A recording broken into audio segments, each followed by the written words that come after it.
청취자 여러분 안녕하세요. 오늘은 저희 앞에 놓인 한 개인의 파산 사건 보고서 이걸 좀 같이 들여다볼까 합니다. 네, 안녕하세요. 이게 법원에 제출된 공식 기록인데요.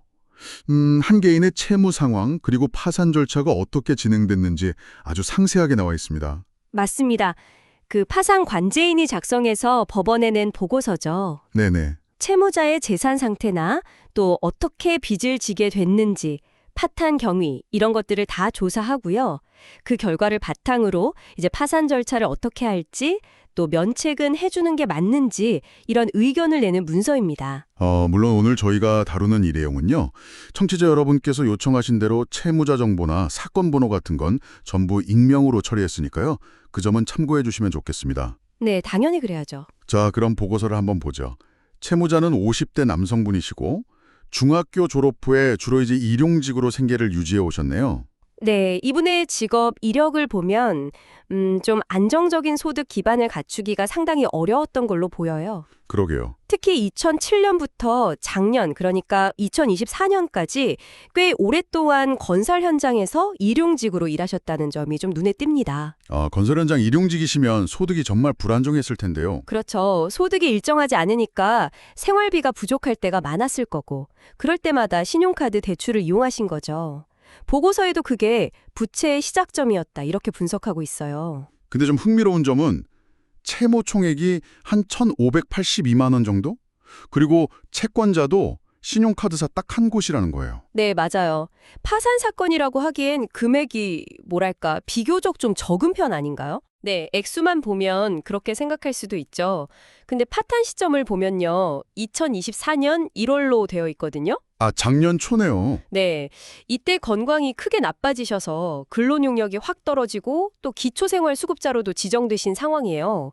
그러니까 시기적으로 딱 맞아떨어지는 거죠. 아하.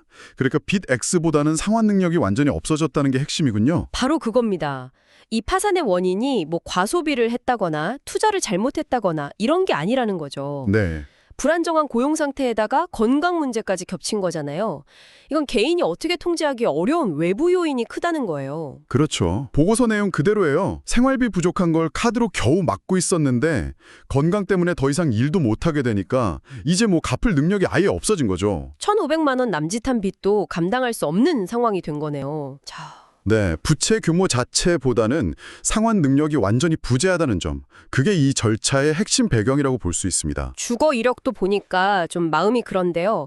2011년부터 한 6년 동안은 노숙인 쉼터에서 지내셨고 네, 그런 기록이 있습니다. 그 이후부터 지금까지는 보증금 없는 고시원에서 월세 27만 원을 내면서 살고 계시고요. 맞습니다. 재산은 현재 우체국 예금이 전부라고 하는데 그게 17만 원. 이게 전부라고요? 네, 파산관제인이 조사를 굉장히 꼼꼼하게 하거든요. 채무자 본인 명의는 물론이고 지금 별거 중이시지만 법적으로 배우자, 또 돌아가신 부모님, 자녀 명의 자산까지 다 확인했는데 뭐 숨겨둔 재산 같은 건 전혀 없었습니다. 아, 정말 탈탈 털어보는군요. 그렇죠. 최근 5년 안에 뭐 처분한 재산이 있는지도 다 보는데 그것도 없었고요.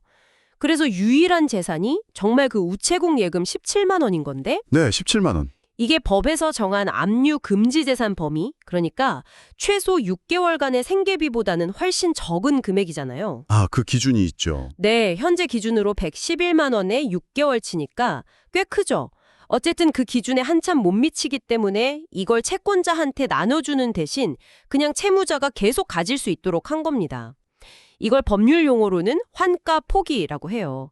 청산할 실익이 없다고 보는 거죠. 환가 포기? 그러니까 그 17만 원은 그냥 이분이 계속 쓸 수 있게 놔둔 거군요. 네, 그렇습니다. 자, 이렇게 모든 상황을 다 파악한 뒤에 파산 관제인은 최종적으로 어떤 의견을 냈습니까? 관제인은 채무자가 현재 소득, 아까 월 92만 원이라고 했죠. 네, 자활센터 소득이요. 네, 그 소득으로는 도저히 채무 변제가 불가능하다.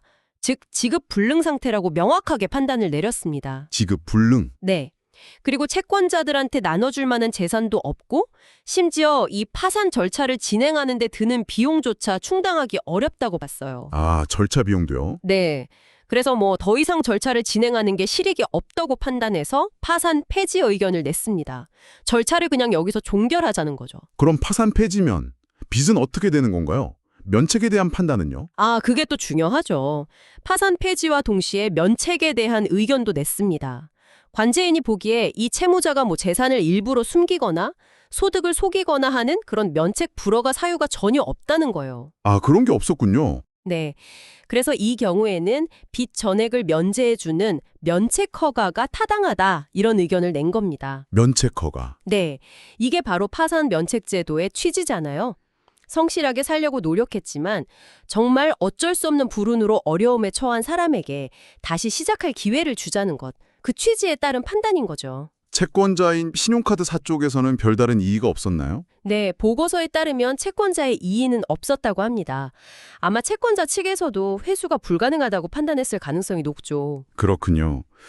결국 이 보고서 한 건이 정말 한 개인이 어떻게 보면 사회 구조적인 문제, 그러니까 불안정한 일자리나 건강 문제 같은 걸로 재정적으로 완전히 무너지고 네네. 또 법적인 구제 절차를 통해서 어떻게 다시 일어설 기회를 모색하게 되는지 그 과정을 아주 생생하게 보여주는 것 같습니다. 맞아요. 특히 빚 액수 자체는 상대적으로 적었지만 그걸 갚을 능력이 전혀 없다는 그 상황이 더 결정적이었다는 점이 참 인상 깊네요. 정확히 보셨습니다. 이 파산 및 면책 제도라는 게 단순히 빚을 그냥 없애준다, 이런 차원을 넘어서는 거거든요. 네. 개인의 어떤 도덕적 해이나 잘못이 아니라 정말 불가항력적인 이유로 실직이나 질병처럼요. 그런 어려움에 빠진 분들에게 사회 경제적으로 다시 일어설 수 있는 발판을 마련해 주는 거다. 일종의 사회 안전망 역할을 하는 거죠. 사회 안전망.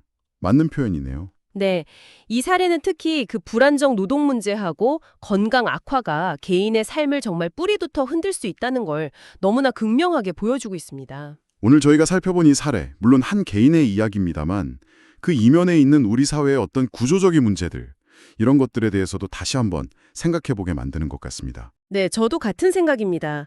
그래서 청취자 여러분께도 한번 이런 질문을 던져보고 싶어요. 우리 사회가 과연 질병이나 실직 같은 정말 예기치 못한 위기에 처한 개인들을 충분히 보호하고 있는 걸까? 중요한 질문이네요.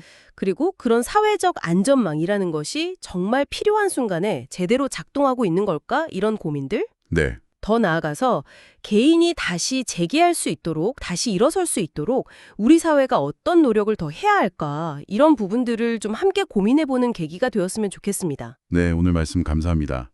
청취자 여러분께서도 오늘 이야기를 통해 많은 생각을 하셨으리라 믿습니다.